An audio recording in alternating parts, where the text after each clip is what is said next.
Today, I'm going to let you in on what happened, where we made some mistakes, and why we're taking this big turn. So this year, we did exactly that for the first time. We laid out a plan that sets targets for both permanent and temporary residents. We are back with another one today. Hello Canucks, hello community, hello world. Today we're going to be reacting to Justin Trudeau's plan on immigration and how he plans to fix everything, while at the same time stealing every single type of plan that the opposition leader, Pierre Poilievre, has created and kind of hinted towards in his plan for immigration and how to correct Canada, but he's putting it in his own words to kind of steal it. So let's get into the video. Let's see what he has to say. In the last 2 years, our population's grown really fast, like baby boom fast. So we're doing something major. We're reducing the numbers of immigrants that will come to Canada for the next 3 years. Today, I'm going to let you in on what happened, where we made some mistakes, and why we're taking this big turn. Two kinds of immigration in Canada. The one you probably think of most is permanent immigration, like when families come to Canada to settle and call it home. This is the other pathway, temporary immigration.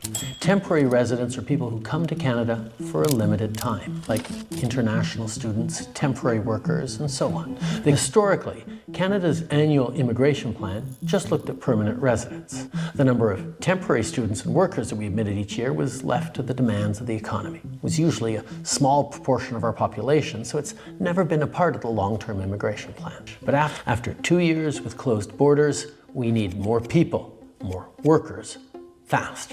So we brought in more workers, and it was the right choice. It worked. Our economy grew. Restaurants and stores reopened, businesses kept running, but most importantly, in spite of lots of economists' predictions, we avoided the worst-case scenario, a recession.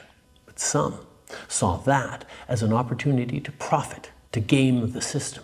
We've seen way too many large corporations doing this. And see, like at certain points like this, when he says things like, I don't know if he's that blindly stupid or he just puts his complete faith in every and anybody he knows. Like, why would you trust someone from across the world to follow all the rules and pay money instead of trying an easier way and getting in here for free when you don't even know them, you have no idea where they're coming from, you don't even know how they even grew up, but you just would expect them to follow your rules and your words, and let alone they don't even speak the same language like this. I don't know, maybe that's just me being overcautious, but why would you not want to track everybody coming into your country, temporary or permanent? Like, wouldn't that just be one of the first things you should establish when establishing an immigration law or a policy towards Canadians and the safety of the border? Far too many colleges and universities used international students to raise their bottom line. There are the diploma equivalent of puppy mills that are just churning out diplomas. There is fraud and abuse, and it needs to end. Because they could charge these students tens of thousands of dollars more for the same degree.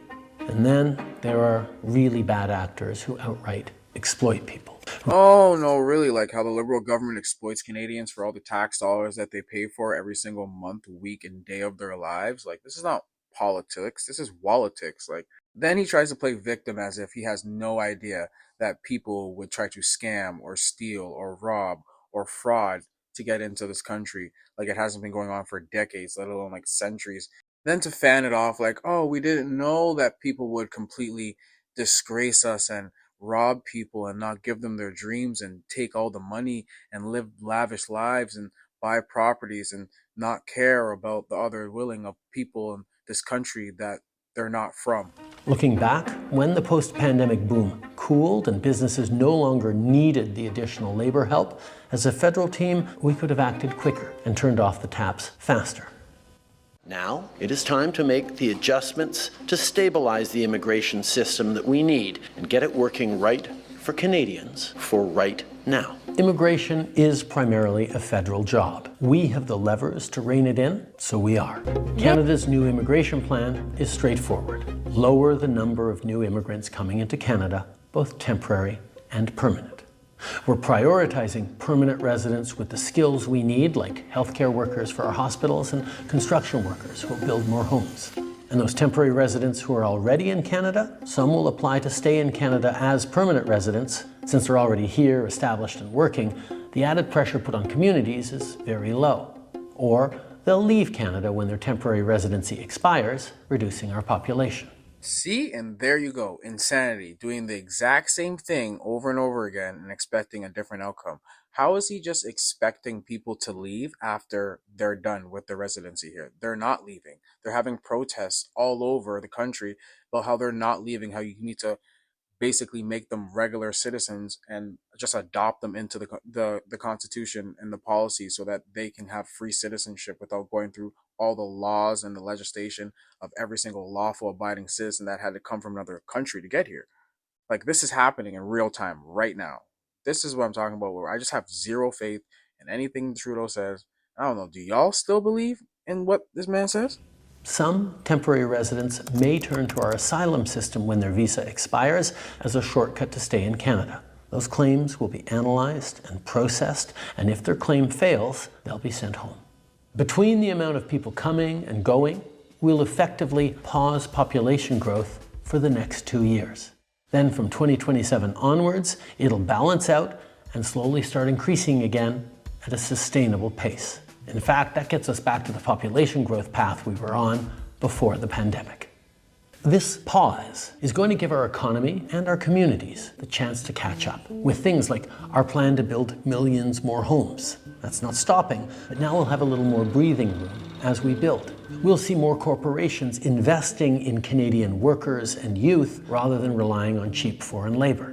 Our cap on international students is already bringing rental prices down in big cities, and as we keep that cap in place, rents will keep coming down.